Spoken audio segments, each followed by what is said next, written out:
Hello friends, नमस्ते प्रणाम। हमारे चैनल में आप सभी फ्रेंड्स का स्वागत है और अभिनंदन है। तो हम लोग बहुत ही दर्द भरा बेटी विवाह गीत लेकर आए हैं।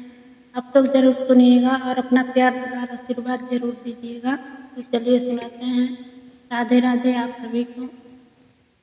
काहे पापा अइला मनऊ दशा करी हमसे ना बतावताड़ हो। काहे पापा अइला मनऊ दशा करी हमसे ना बतावताड़ हो।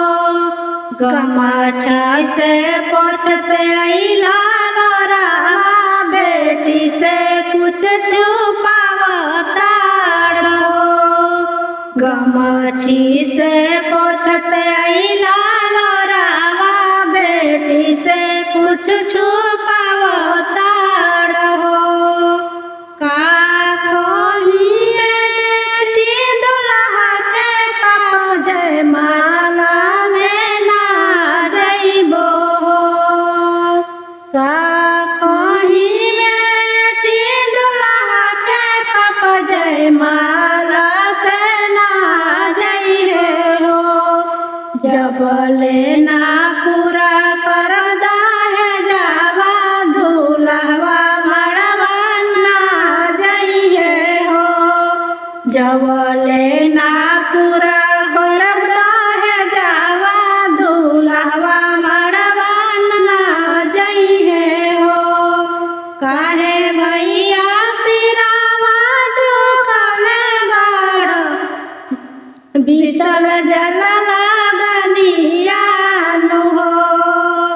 काहे भैया सिरावा झुकले बाड़ बीतल जल लगनिया नु हो।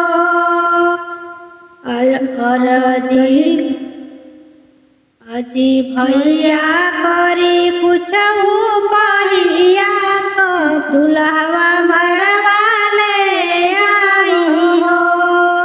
अजी भैया करी कुछ पहिया दुल्हवा मड़वा ले आवा हो।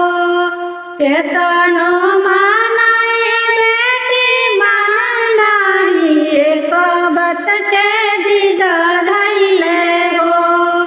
केतनो मानाई बहिनी माने नाही एक बात के जिद धइले हो।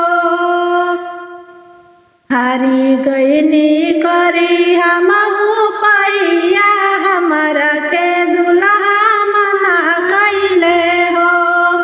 हारी गईनी करी के पैया हमरा के दुल्हा मना कैले हो। हमरे खातिर बेचना गरबा करिया ऊपर से कर्जा लादल हो। हमरे खातिर बेचना खेतवा करिया तो ऊपरा से कर्जा लादल हो। आजू पापा अब कैसे पूरा करब कुछु ना बचल बाड़े हो। आजू दिन